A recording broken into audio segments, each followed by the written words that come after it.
Hello दोस्तों, आज आपने सुना होगा कि आखिर बिग बास्केट, फ्यूचर रिटेल और बिग बाजार जैसी कंपनियां प्रॉफिट के लिए तरस रही और उसके कई सारे स्टोर भी बंद हो रहे हैं और उसका फ्यूचर किस डायरेक्शन में जा रहा है, उसका मैनेजमेंट क्या कर रहा है, उसका कोई पता नहीं है।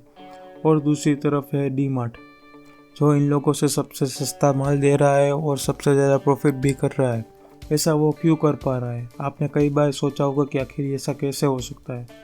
तो आज हम इसी के बारे में एनालिसिस करेंगे और इसी 3 स्ट्रेटजी में आपको बताऊंगा कि जिससे आप अपने बिजनेस में अप्लाई करके अपने बिजनेस की सेल्स और प्रॉफिट दोनों को बढ़ा सकते हैं। तो चलिए वीडियो को स्टार्ट करते हैं।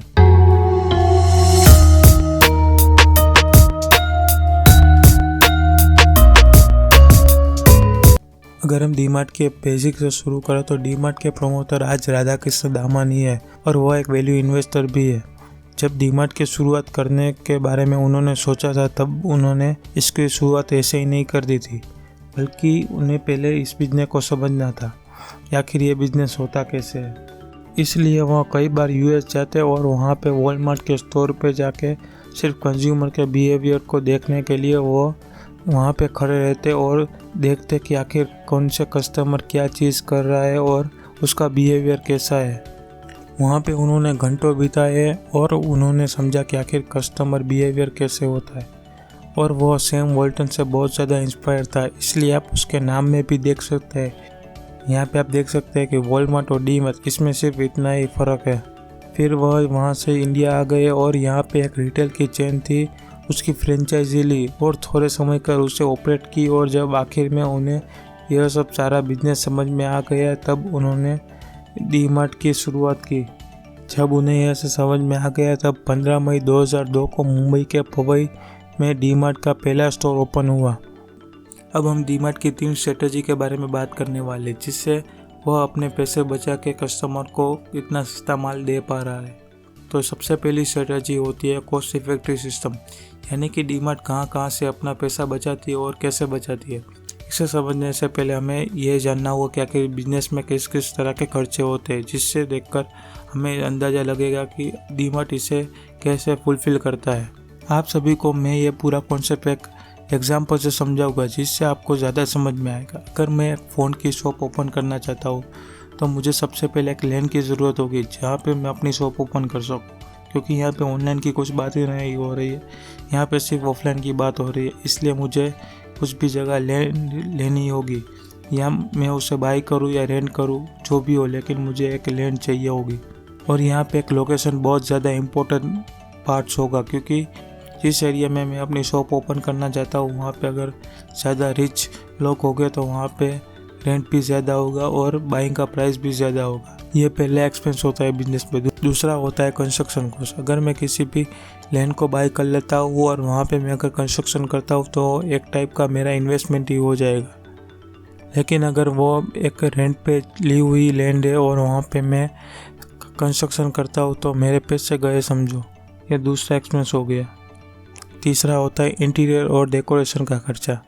अगर आप सभी लोग सोचते होंगे कि आखिर इसमें क्या इतने ज़्यादा पैसे लगते होंगे, लेकिन आपको बता दूं कि कंस्ट्रक्शन से आधे हुए पैसे, यानी कि कंस्ट्रक्शन की कॉस्ट अगर 10 लाख रुपए है तो 5 लाख रुपए फर्नीचर में भी लग जाते हैं, और वो भी एक सोबर वाला फर्नीचर। वो बहुत एक्स्ट्रा ऑर्डिनरी फर्नीचर की बात ही नहीं कर रहा, क्योंकि यहाँ पे मुझे फर्नीचर करवाना ही पड़ेगा, क्योंकि मुझे जो अपना डिस्प्ले करना है या कुछ भी चीज़ रखने के लिए एक काउंटर चाहिए, वो ऐसे ही नहीं आएगा। इसलिए मुझे पूरा फर्नीचर ही बनवाना पड़ेगा, क्योंकि वो अच्छा लगता है और थोड़ा सूटेबल भी होता है। फोर्थ होता है स्टाफ, यानी कि सैलरी।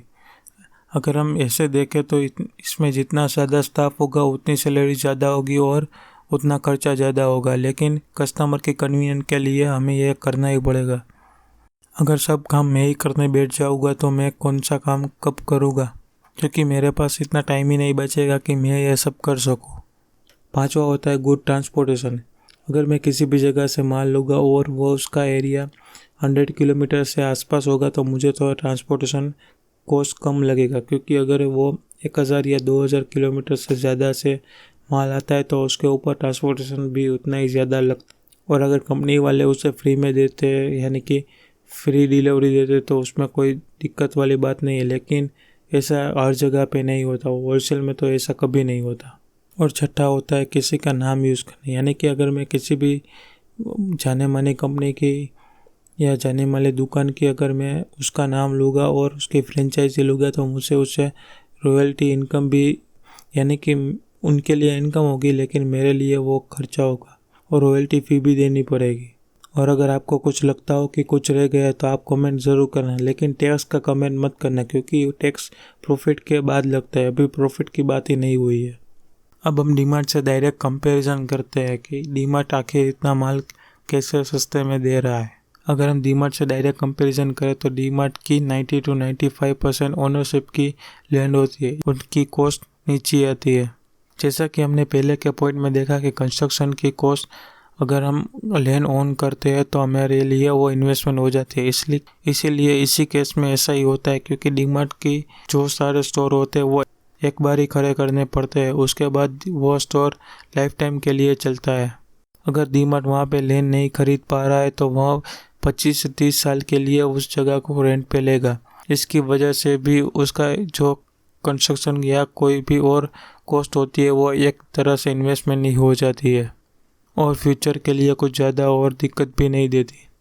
तीसरा, डीमार्ट अपने शॉपिंग एक्सपीरियंस के लिए नहीं जाना जाता बल्कि वह प्राइस के लिए जाना जाता है। इसलिए अगर आप कभी डीमार्ट के स्टोर पे गए होंगे तो आपने देखा होगा कि वहाँ पे कुछ वेल फर्निश या कुछ ऐसा डेकोरेटिव भी नहीं होता और वहाँ पे आप शॉपिंग एक्सपीरियंस के लिए नहीं जाते बल्कि वहाँ पे आप लो प्राइस की वजह से जाते हो।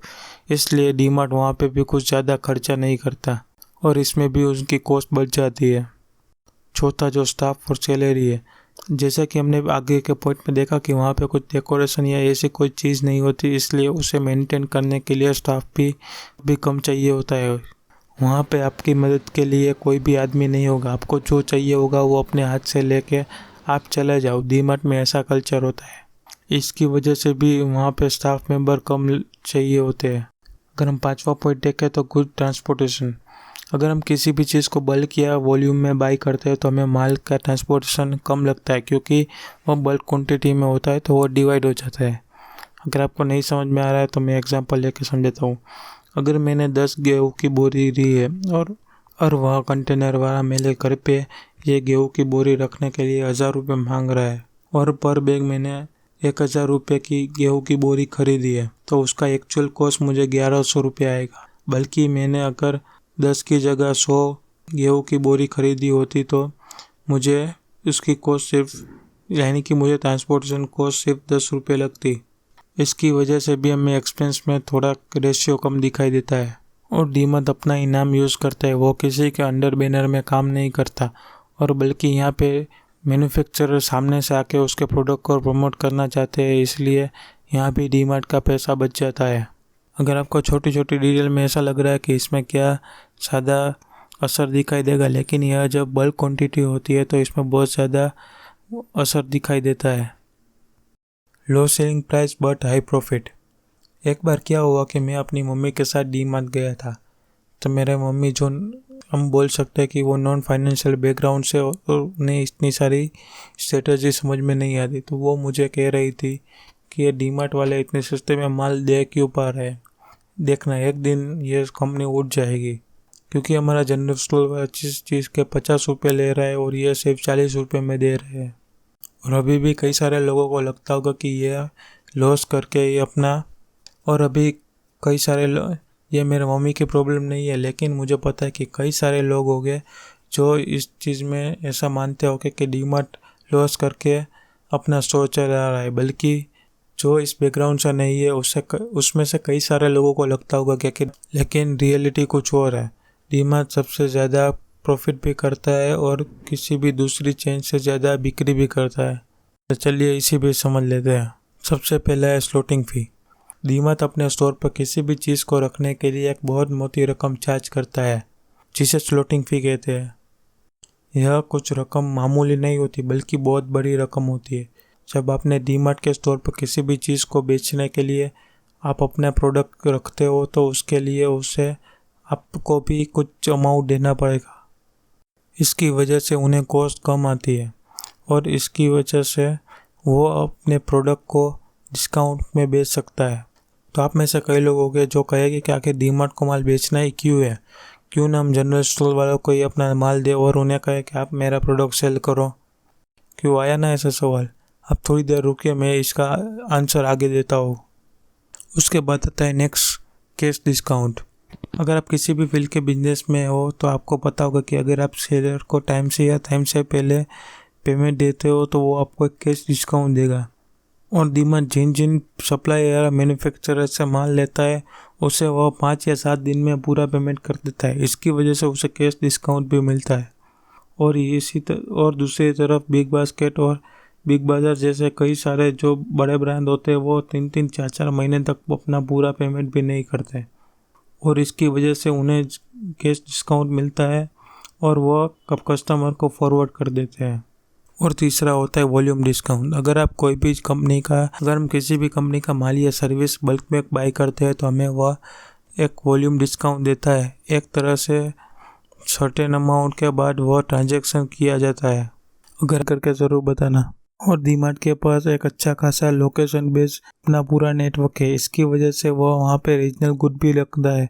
गुजरात, महाराष्ट्र, मध्य प्रदेश, जहाँ भी डीमार्ट के स्टोर अवेलेबल है वहाँ पे जाके देखोगे तो आपको रीजनल गुड्स भी मिल जाता है।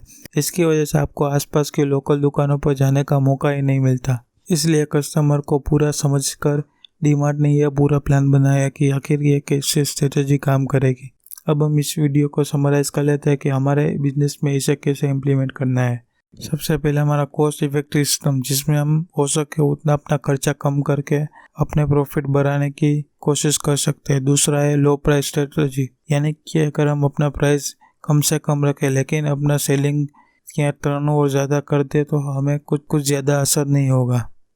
और तीसरा और इम्पोर्टेंट, कस्टमर साइकोलॉजी। अगर आप इससे मास्टर कर लेते हो तो आपको किसी भी चीज़ को या किसी भी सर्विस को बेचने के लिए बहुत ज़्यादा दिक्कत का सामना नहीं करना पड़ेगा। इसकी वजह से आपके बहुत सारे काम भी आसान हो जाएंगे। और अगर अभी तक आपने इस वीडियो को देखा हो और अगर आपको वीडियो अच्छा लगा हो तो इस वीडियो को लाइक करके चैनल को सब्सक्राइब जरूर करना।